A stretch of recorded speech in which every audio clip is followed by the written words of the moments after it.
गई इंदिये सुकाये जोगे वेदे कसाय नाणेय संयम दंसन लेसा भविया सम्मत सन्नी आहारे गुणजीवा पज्यसी पाना सन्नाय मग्गणा ओय उव ओगो वियकमसो विसंतु परुवणा भणिया झाणाविय पज्जाविय जाय कुलकोडी संजू आसव्वे गण्हादियेण भणिया कमेण 24 ठाणानी.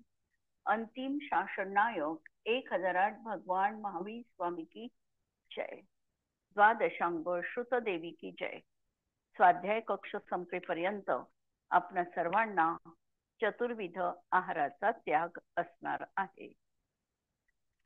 24 ठाणा प्रकरण आपण सुरू केलेलं आहे आणि 24 ठाणांचं अध्ययन करणं म्हणजे आमच्या जीवनामध्ये आम्ही कर्णानुयोगाच्या विषयामध्ये तल्लीन होऊन एकाग्रता साधना आहे. आणि हा विषय अत्यंत सूक्ष्म आणि अत्यंत आवडीचा देखील असणार आहे.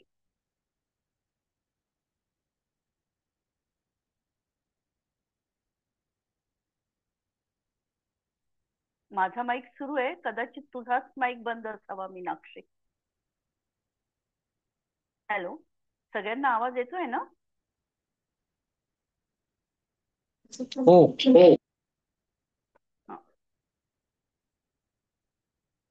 तर नरकगतीचं प्रकरण आमचं सुरू आहे आणि नरकगतीच्या अपेक्षेने आम्ही नरकामध्ये सम्यक्त्व मार्गणा बघतो आहे. सम्यक्त्व नरकामध्ये किती तुमचा माईक बंद आहे प्रकारचे विजिते. माईक सुरू आहे माझा.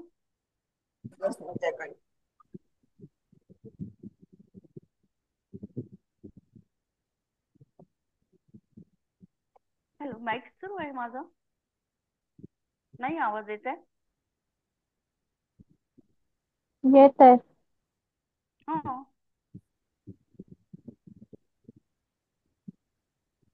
नरक गतीमध्ये किती प्रकारचं सम्यक्त्व असू शकते प्रकरण आमचं सुरू आहे. सम्यक्त्व किती प्रकारचं असू शकतं? पहिल्यांदा तर आम्ही औपशमिक काही पण सम्यक्त्व असू शकते. मिथ्यात्व तर सगळ्यांना असू शकतं, म्हणजे सगळ्यांना ज्यांना मिथ्यात्व कर्म आहे त्यांना मिथ्यात्व तर असू शकतं पहिलं. दुसरं सासाधन सम्यक्त्व ही तिथे होण्याला बाधा नाही, कारण प्रथमोपशम सम्यक्त्व सुटल्यानंतर तो सासाधन गुणस्थानात नरकात येऊ शकतो. नियम हा होता की जर या ठिकाणी जीवाचं मरण झालं आणि तो जर नरकात जाणार असेल तर सासाधन मध्ये मरण केलेला जीव नरकामध्ये जात नाही, हा नियम होता. तिसरं, तिथेही मिश्र गुणस्थान होऊ शकतं, म्हणून तिसरंही गुणस्थान व्हायला हरकत नाही. तिसरंही सम्यक्त्व म्हणा, तिसरं सम्यक्त्व व्हायला हरकत नाही, मिश्र सम्यक्त्व व्हायला. जर औपशमिक सम्यक्त्व पाहिलं तर प्रथमोपशम सम्यक्त्व 7ही नरकांमध्ये उत्पन्न होऊ शकतं, म्हणून त्या 7ही नरकांमध्ये औपशमिक सम्यक्त्व देखील होऊ शकतं. जर आता क्षायोपशमिक सम्यक्त्वाचा विचार केला तर क्षायोपशमिक सम्यक्त्व देखील 7ही नरकामध्ये जीवाला प्राप्त होऊ शकतं.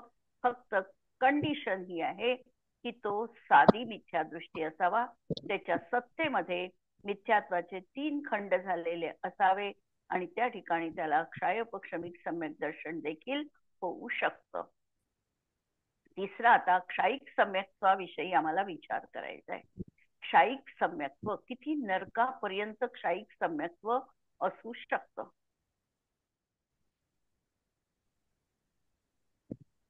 क्षायिक सम्यक्त्व हे कितव्या नरकापर्यंत राहील?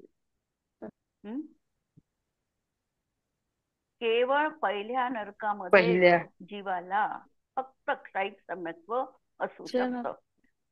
श्रेणिक राजा पहिल्या नरकात आहे आणि तिथे त्यांना क्षायिक सम्यक्त्वाची प्राप्ती आहे, कारण इथून जीव मरून जाईल आणि सम्यक्त्व घेऊन जाईल तर तो फक्त फक्त पहिल्या नरकात जाऊ शकतो, पुढच्या नरकामध्ये तो सम्यक्त्व घेऊन जाऊ शकत नाही. मरताना त्याचं नियमपूर्वक इथे सम्यक्त्व सुटेल आणि पुढच्या नरकामध्ये मग तो जाऊ शकेल. तर सम्यक्त्व घेऊन म्हणजे विग्रह गतीमध्ये मिश्र अवस्थेत त्याला कोणतंही सम्यक्त्व असणार नाही आणि म्हणून तो जाईल तर पहिल्या नरकामध्ये जाईल. म्हणून क्षायिक सम्यक्त्वी त्या ठिकाणी पहिल्या नरकामध्ये असू शकतो. पण नियम हा आहे की पहिल्या नरकातल्या जीवांना तिथे गेल्यावर क्षायिक सम्यक्त्व कृतकृत्य वेदकवाल्याला होईल, पण तिथे प्राप्त करू शकत नाही. कारण हॅलो, कोणाचा माईक सुरू आहे? थोडं म्यूट मध्ये टाका किंवा बोलू नका. हॅलो, एक तर माईक म्यूट करा, स्वतःला म्यूट करा तुम्ही.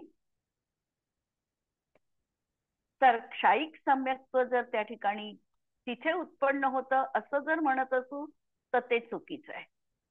क्षायिक सम्यक्त्वाची इथेच सुरुवात करावी लागते आणि तीही कर्मभूमीमध्ये चतुर्थ काळात केवली किंवा श्रुतकेवलींच्या पादमूलाजवळ.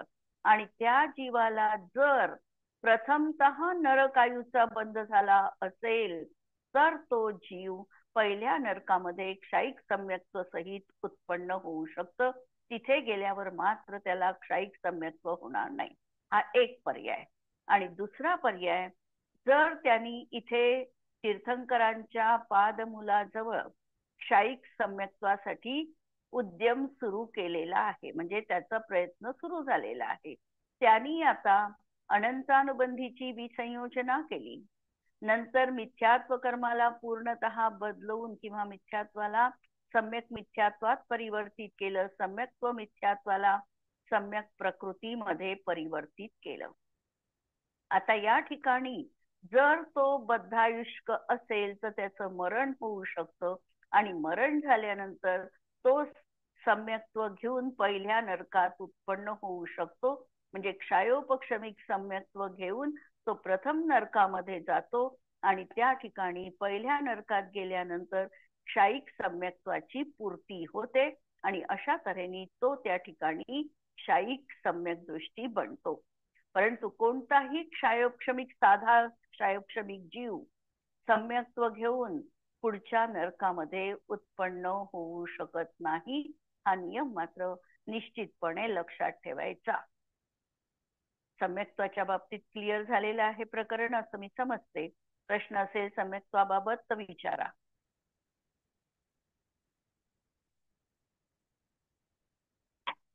पुढचं आता पहा, संज्ञी आहे का नरकामध्ये जीव? संज्ञी आहे की असंज्ञी? तर पर्याय राहील ते जीव संज्ञीच आहे. आहारक नरक गतीतील जीव आहारक अनाहारक? आहारक. आहारक आहे. आणि विग्रह गतीमध्ये लावायचं असेल तर ते अनाहारक पण आहे. जेव्हा नरक आयुचा उदय सुरू झालेला आहे, नरक गतीचा उदय सुरू झालेला आहे, त्यावेळेला कार्माण काय योग प्रथमतः असेल त्यावेळेला तो अनाहारक असणार आहे. म्हणून नरकामध्ये आहारक आणि अनाहारक या दृष्टीने लावायचा. पण तिथे पर्याप्ती पूर्ण झाल्यानंतर मात्र तो आहारकच असणार आहे. गुणस्थान नरकामध्ये 1 ते 5. गतीतील जीव 5 5 गुण 1 ते 4. पहिलं, 1 ते दुसरं 4. आणि चौथं. तिसरं, पहिलं, दुसरं, तिसरं आणि चौथं. चारी. पहिलं, दुसरं, तिसरं आणि चौथं चारी राहील. पण तो देश संयमी संयम मात्र धारण करू शकत नाही. म्हणून त्याला 4 गुणस्थान नरकामध्ये असू शकतात. जीव समास 19 जीव समास जे लावले त्या अपेक्षेने आम्हाला लावायचे आहे. 19 मधला आता ते संज्ञी पंचेंद्रिय असल्यामुळे संज्ञी पंचेंद्रिय एकच जीव समास त्यांना आहे. पर्याप्ती, पर्याप्तीची नावं कोण सांगेल? पर्याप्ती किती आहे? 6. 6 नावं. आहार पर्याप्ती, शरीर पर्याप्ती, इंद्रिय पर्याप्ती, हम्म, इंद्रिय श्वासोच्छ्वास श्वासोच्छवास, हम्म. मन भाषा, आणि भाषा आणि मन, आधी भाषा आणि मग मन, मन. हा. मन. हा, अशा 6 पर्याप्ती त्यांना असतात आणि 6 पर्याप्ती नारकी जीवांना असणार आहेत. नंतर प्राण, 10 प्राण त्यांना आहेत. अपर्याप्त अवस्थेत प्राण लावायचे असेल तर किती लावावे लागतील? नारकी जीवांची अपर्याप्त अवस्था, त्यामध्ये प्राण किती लावावे लागतील? काय आयु कमी आयु होईल? नाही, आयु राहणार नाही. आयु राहील, आयु तर असेलच. आयु, आयु असेल हा हा. 10. आणि मग काय कमी होईल? श्वासोच्छ्वास. मनोप्राण, हम्म, वचनबल, मनबल, वचनबल आणि श्वासोच्छ्वास. 3 तीन. कमी. श्वासोच्छ्वास, वचनबल आणि मनोबल. मनोबल, हे 3 कमी लावायचे, म्हणजे 7 प्राण त्यांना राहील. आणि इंद्रिय प्राण जे आहे, 5 इंद्रिय आहे, हे त्या ठिकाणी अजून त्याची रचना झालेली नाही, पण त्यांचा क्षयोक्षम आहे. भावेंद्रियाची त्यांना प्राप्ती आहे आणि या अपेक्षेने त्यांना तिथे प्राण लावलेले आहे. द्रव्येंद्रियाची पूर्ती झाल्यानंतर मग इंद्रियांचं देखील कार्य सुरू होतं. तोपर्यंत इंद्रियांचं कार्य सुरू होत नाही. विग्रह गतीमध्ये केवळ भाव प्राण म्हणजे भावेंद्रिय त्यांची आहे, त्या ठिकाणी त्यांचं कार्य होणार नाही. नंतर संज्ञा, संज्ञा किती तऱ्हेच्या राहतील? 3 राहतील का? सगळे नपुंसक असल्यामुळे 4. त्यांना मैथून नाही राहणार. सगळं राहते, असं नाहीये. मैथून म्हणजे नपुंसक वेदी असेल तर त्याला तर दोन्ही भोगायची इच्छा राहते, अच्छा. स्त्रीला आणि पुरुषाला. म्हणून त्यांना तर मैथून संज्ञा आहे. आणि मैथून संज्ञा तशीही 9व्या गुणस्थानापर्यंत प्रत्येकाला लावायचीच आहे. तोपर्यंत व्यक्त अव्यक्त म्हणजे मुनींनी त्याग घेतलेला आहे, पण अव्यक्त कर्मोदयामध्ये ती संज्ञा त्यांच्या जीवनात आहे. म्हणून 4ही संज्ञा लावायच्या. उपयोग, उपयोगामध्ये 2चं कॉम्बिनेशन करायचं. वरचं झालेलं आहे आपलं. ज्ञानोपयोग आणि दर्शनोपयोग एकत्र करून उपयोग लावायचा. ज्ञानोपयोग 6 प्रकारचा आणि दर्शनोपयोग 3 प्रकारचा, असा मिळून 9 प्रकारचा उपयोग राहील. ध्यान, ध्यान आता किती राहतील त्यांच्या जीवनात? आर्तंद्रौद्रच. आर्तरौद्र आणि सम्यक्त्वी असेल तर? सम्यक्त्वी एक असेल धर्मध्यान तर एक धर्मध्यान, आज्ञा विचय नावाचं धर्मध्यान त्यांच्या जीवनात सम्यक दृष्टी असेल तर आहे. जर मिथ्या दृष्टी असेल तर मात्र 8च ध्यान लावायची, 4 आर्त आणि 4 रौद्र. आणि सम्यक्त्ववाला असेल तर मात्र 9 ध्यान लावायची. सम्यक्त्वी असतानाही त्यांना आर्त ध्यान आणि रौद्र ध्यान आहे. आणि एक आज्ञा विचय नावाचं धर्मध्यान लावायचं. आश्रव आता किती राहील? आश्रवाचे 57 भेद आपण पाहिलेले होते. मिथ्यात्व, अविरती, कषाय आणि योग. यापैकी मिथ्यात्व,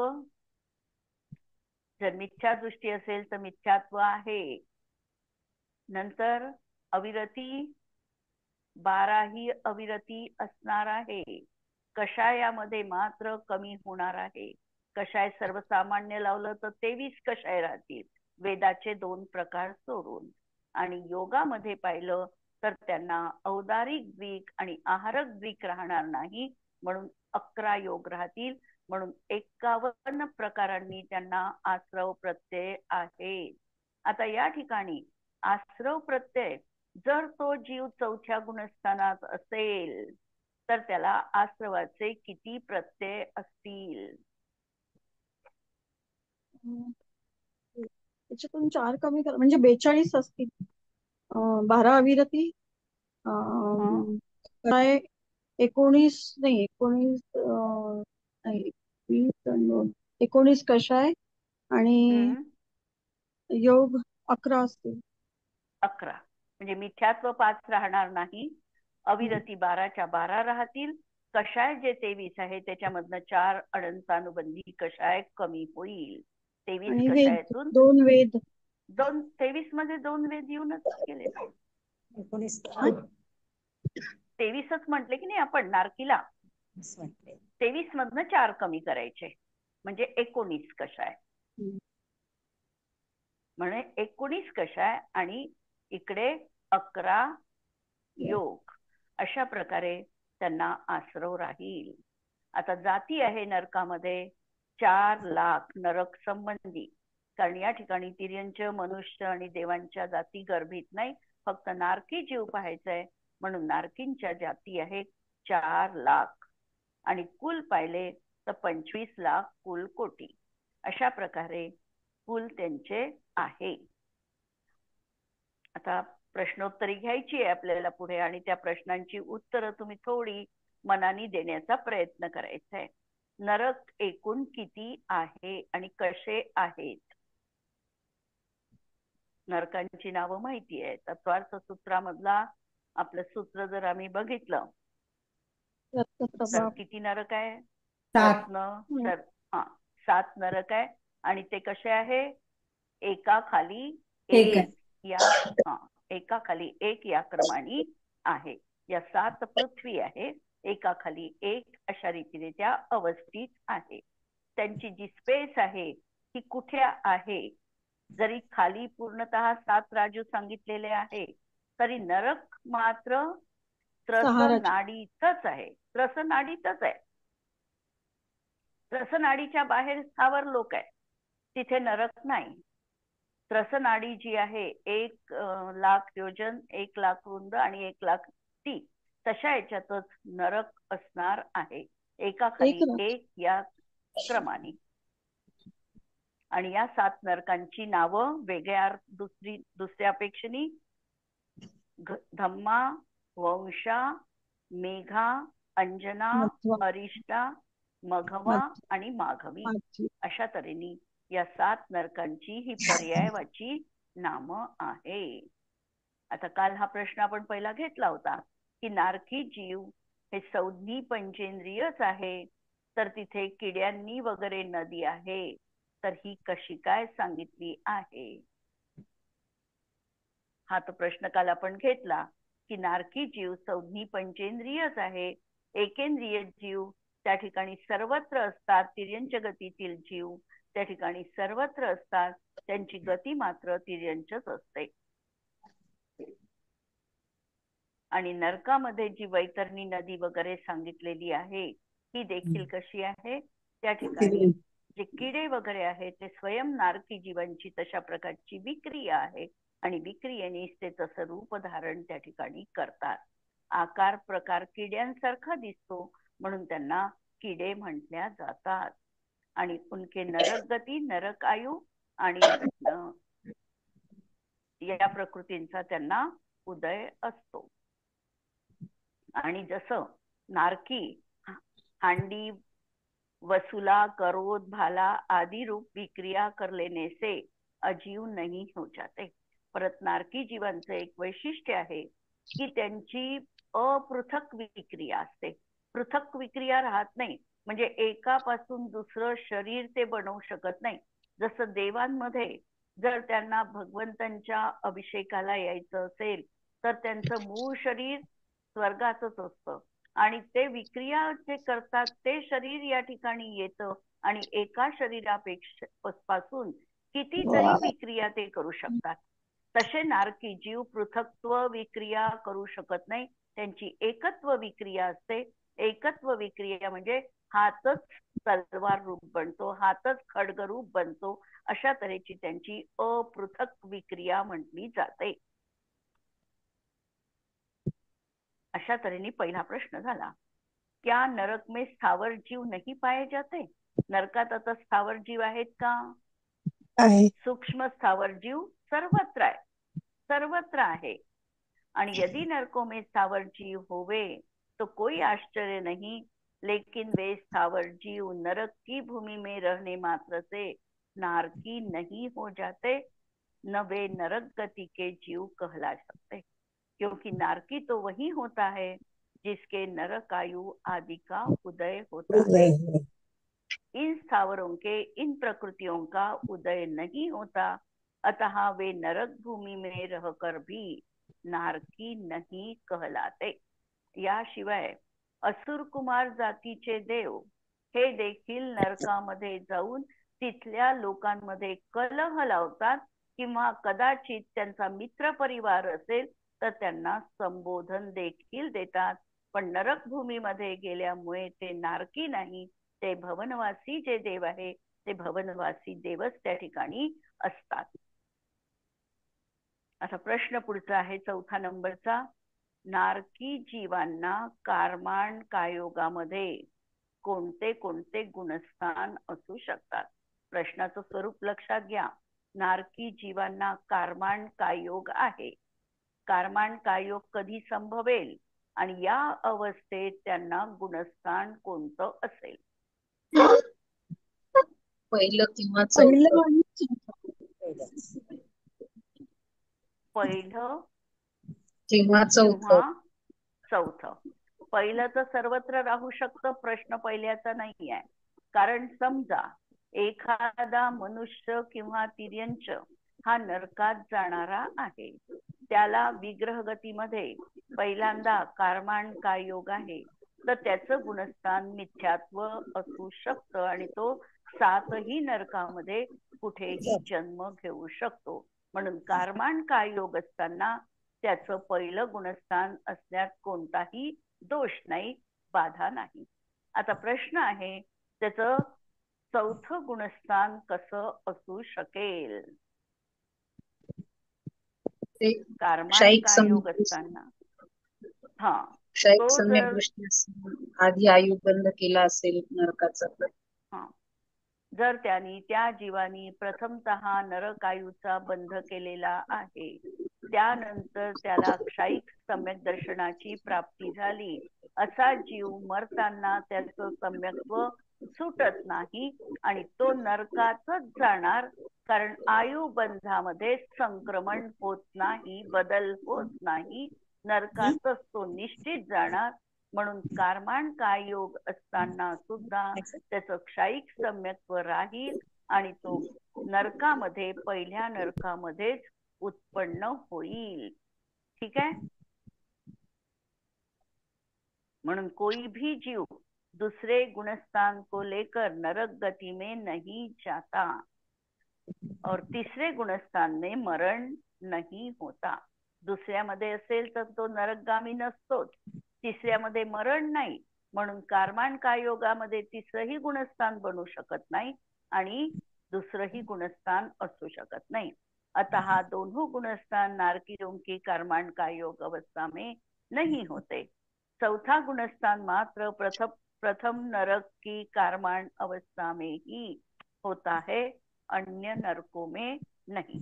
आता मी या ठिकाणी माझा स्वतःचा एक प्रश्न उपस्थित करणार आहे की तीर्थंकर प्रकृती ज्याच्या सत्तेमध्ये आहे असा जीव किती नरक पर्यंत जाऊ शकतो? 3 3 नरकापर्यंत तो जाऊ शकतो. आणि तो सम्यक्त्व घेऊन नरकात जातो का? कारण तीर्थंकर प्रकृतीचा आणि सम्यक्त्वाचा नियम आहे की सम्यक्त्व असताना तीर्थंकर प्रकृतीचा बंध होतो. असा जीव आता जर तुम्ही म्हणता हा तिसऱ्या नरकात जातो, तर तो कसा काय तिथे तिसऱ्या नरकात जाईल?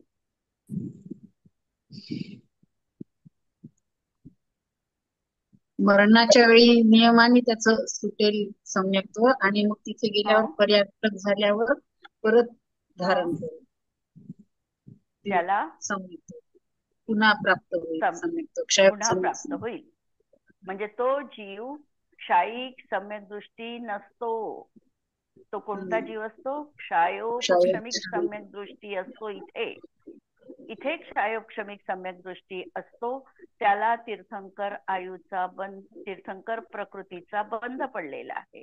असा जीव तिसऱ्या नरकापर्यंत जाऊ शकतो.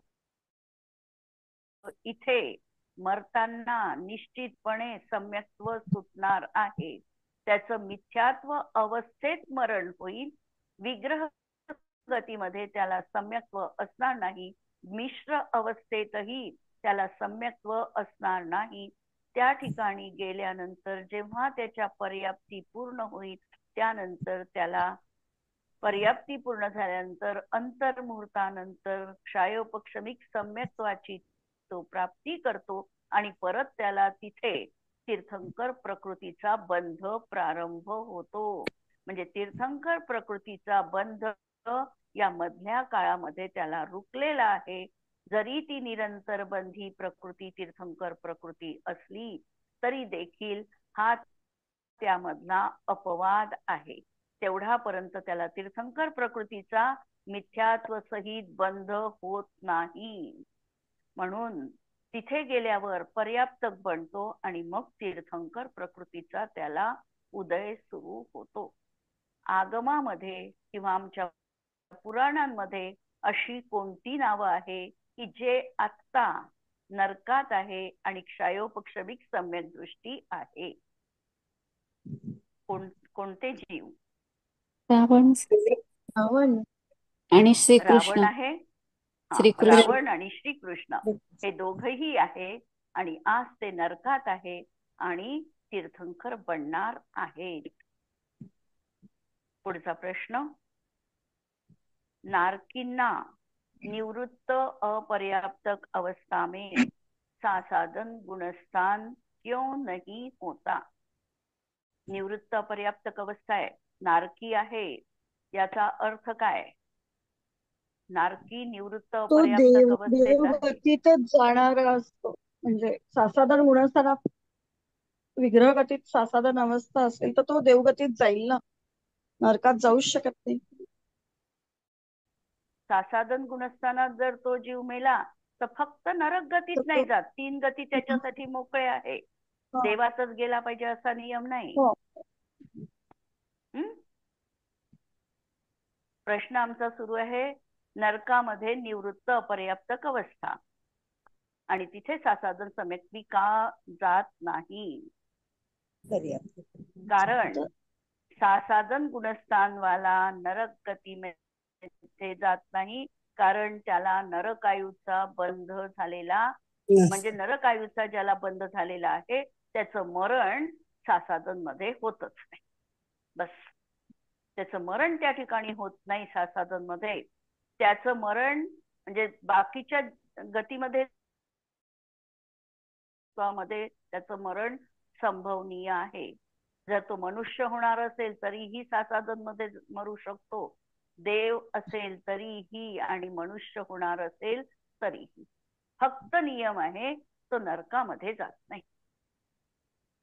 म्हणून ज्यांनी पहिल्यांदा नरकायूचा बंध केला आहे असा जीव सासाधन गुणस्थानात प्राप्त होऊन मरणार नाही आणि नरकायु का बंध करने वाले का जीव का सासाधन गुणस्थान में मरण नहीं होता है.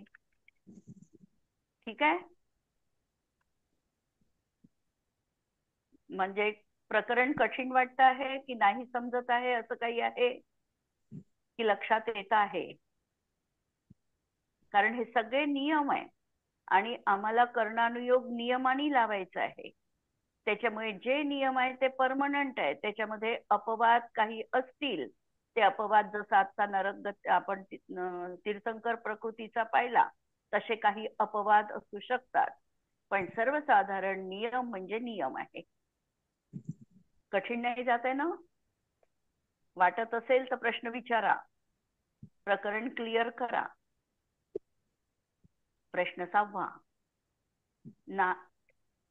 नारकी जीवांची निवृत्त अपर्याप्तक अवस्थेत किती योग असतात? नारकी जीव आहे त्याची निवृत्त अपर्याप्तक अवस्था आहे आणि त्याला योगाचे किती प्रकार राहतील? योग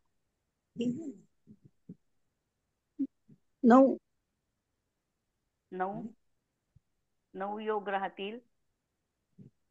अपर्याप्तक अवस्था आहे, अपर्याप्तक अवस्थेत मनोयोग राहणार नाही, वचनयोग राहणार नाही आणि काय योगामधला फक्त वैक्रियक काय योग राहील? मिश्र जसं आता मिश्र राहील. मिश्र वैक्रियक मिश्र काय योग राहील. कारण आता आपण जसं पाहिलं प्राणांच्या वेळेला त्याला 7 प्राण असतात. मनोबल प्राण नसतो आणि वचन बल नसतं. म्हणजे त्यांना मनोयोग राहणार नाही आणि वचन योग पण राहणार नाही. म्हणजे 8 ते गेले. आणि आपण लावले होते 11 योग नारकी जीवांना. त्यामधून आता वैक्रियकही असणार नाही, कारण ती शरीर पर्याप्ती पूर्ण झाल्यावर वैक्रियक काय योग सुरू होईल. ही आहे निवृत्त अपर्याप्तक अवस्था. यामुळे या ठिकाणी एक वैक्रियक मिश्र काय योग तेवढा राहील, बाकीचे योग राहणार नाही. आणि जोपर्यंत ही मिश्र अवस्था आहार वर्गना तो ग्रहण करत नाही, त्याच्या आधी त्याला केवळ एक कारमाण काय योग राहील. पुढचं पहा. जर त्याची विग्रह गती पहिल्यांदा अनाहारक अवस्था आहे, अनाहारक अवस्थेत त्याची फक्त एक कारमाण काय योग राहील. मिश्र बनला की त्याला वैक्रियक मिश्र काय योग राहील. आणि जेव्हा पर्याप्तक बनेल तेव्हा मात्र मिश्र निघून जाईल आणि इकडे 4 आणि 4 8 आणि 1 9 असे योग राहतील. योगाचं प्रकरण क्लिअर झालं. दोन्ही राहील ना, 10 योग राहतील पर्याप्तक अवस्थेत. पर्याप्तक झाल्यावर एकच वैक्रियक काय योग. मिश्र गेला ना. अपर्याप्त सर्वसाधारण आम्ही लावलं त्यावेळेला 2 लावले. आता पर्याप्तक अवस्था पाहिली. पर्याप्तक अवस्थेत मिश्र निघून गेला. 4 4 आणि 1 9. ठीक आहे. म्हणजे आहे तेच प्रश्न, फक्त आम्हाला विचार करायला लावणारे प्रश्न आहे की ही अवस्था आहे आणि ती अवस्था आमच्या डोळ्यासमोर उभी राहिली की आम्हाला त्याचं सगळं कॅल्क्युलेशन बरोबर कळतं है ना. आता एक प्रश्न, नारकींना आहारक अवस्थेमध्ये किती योग राहतील. आहारक अवस्था आहे त्याची आता म्हणजे पर्याप्त अवस्था. पर्याप्त न पर्याप्त पण आहार ग्रहण केला म्हणजे पर्याप्त काही आहे न पर्याप्त काही आहे. मग मिश्र पण 11 अवस्था राहू शकते. मग 11 म्हणून 10. कारमाण सोडून द्या आता. कारमाण काढून टाका. नाही, कारमाण काय योग जोपर्यंत आहारक नव्हता तोपर्यंत कारमाण काय योग होता. आहारक झाल्याबरोबर कारमाण काय योग गेला. म्हणून 10 राहतील. 4 4 8 आणि वैक्रियक द्विक. वैक्रियक काय योग आणि वैक्रियक मिश्र. बारीक फरक आहे, लक्षात आलाय ना. या ठिकाणी आहारक अवस्था सुरू झाली म्हणजे त्याची मिश्र अवस्था आहे आणि तो कसा बनणार आहे, आहारक बनणार आहे. म्हणजे त्याची वैक्रियक काय योग पण होणार आहे. म्हणून वैक्रियक काय योग प्लस वैक्रियक मिश्र काय योग. पण कारमाण का नाही, कारण तो आहार त्यांनी ग्रहण केलाय. आहार ग्रहण केला याचा अर्थ आता त्याचा कारमाण काय योग उरला नाही. कारमाण काय योग अनाहारक अवस्थेतच असतो. त्यामुळे या ठिकाणी 10 तऱ्हेचा योग राहील. प्रश्न तसेच आहे, फक्त एक स्टेप त्यातली कमी केली किंवा जास्त केली की फरक पडतो. ठीक आहे. यावर प्रश्न नसेल समजलं तर विचारू शकता.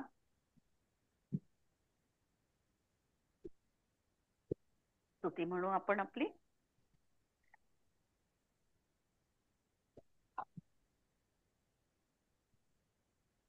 त्याद्वादनय षट्द्रव्य गुण पर्याय और प्रमाण का जड़ कर्म चेतन बंध का अरु कर्म के अवसान का कह कर स्वरूप यथार्थ जग का जो किया उपकार है उसके लिए जिन वाणी माँ को वंदना शत बार है, वंदना शत बार है.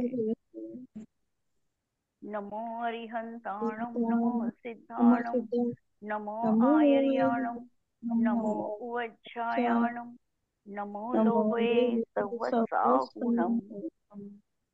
सर्वांना जय जिनेंद्र.